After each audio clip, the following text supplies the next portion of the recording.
हाँ जी, नमस्कार। आरपीएससी के पसंदीदा 5 प्रश्नों की डोज हर बच्चे को रोज में आपका स्वागत है। मैं हिम सिंह गुजर। देखिए, पढ़ाई वह साधन है जो साधारण को भी असाधारण बना देती है। इसलिए अपने बच्चों को यह आदत बनवा दीजिए कि 5 प्रश्न रजिस्टर में उतारे, वीडियो प्रतिदिन 2 बार देखें।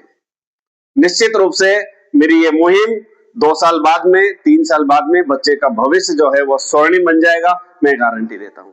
चलो, आज का पहला प्रश्न साइंस का है। जीवन की सबसे छोटी इकाई क्या है? तो जीवन की सबसे छोटी जो इकाई है वह है कोशिका, जिसे सेल के नाम से भी जाना जाता है। कोशिका का कार्य क्या होता है? देखिए, प्रत्येक जीव के अंदर कोशिका होती है। कुछ जीव एक कोशिकीय होते हैं, कुछ दो बहुकोशिकीय होते हैं। कोशिका का कार्य होता है उत्तकों का निर्माण करना, शरीर की वृद्धि करना, प्रजनन में भी ये सहायक होती है।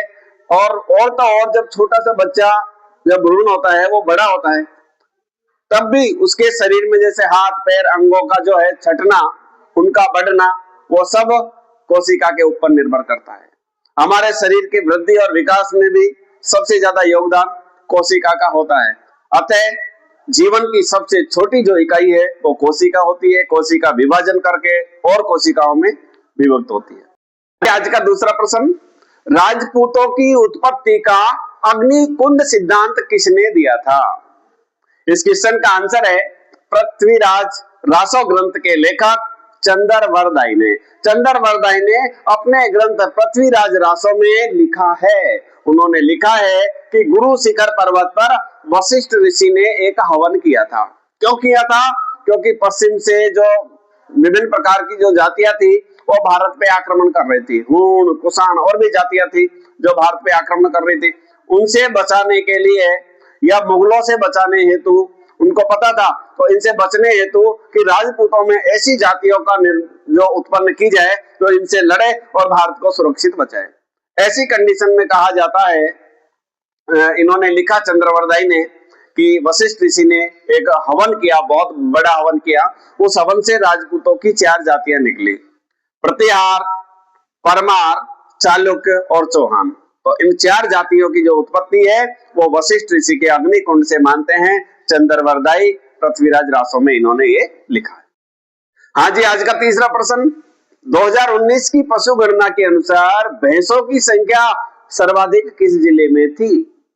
तो उस क्वेश्चन का आंसर है जयपुर, दूसरे नंबर पे अलवर। इससे पहले अलवर प्रथम था, जयपुर दूसरे नंबर पर था। लेकिन अगर प्रश्न आ जाए कि न्यूनतम भैंसों की संख्या किस जिले में, सबसे कम भैंसें कहां पर है, तो जैसलमेर चले जाना, याद भी रख लेना भाई। जैसलमेर में सबसे ज्यादा गर्मी पड़ती है और गर्मी तो भैंस को सहन होती ही नहीं है, क्योंकि उसकी चमड़ी कैसी होती है, काली होती है। इसलिए सबसे कम भैंस हमें कहां याद रखनी है? सबसे कम भैंस जैसलमेर, सबसे ज्यादा भैंस जयपुर और अलवर हमें याद रखना है। हाँ जी, आज का चौथा प्रश्न, मध्यकालीन राजस्थान में उर्दंग या उर्दंग शब्द किससे संबंधित था, किसके लिए प्रयोग किया जाता था? तो इस क्वेश्चन का आंसर है भूमि कर से संबंधित। किसानों से भूमि के ऊपर जो टैक्स लिया जाता था, वही टैक्स मध्यकाल में उर्दंग या उर्दंग के नाम से जाना जाता था। हाँ जी, आज का 5वां और अंतिम प्रश्न, माही सुगंधा किसकी किस्म है?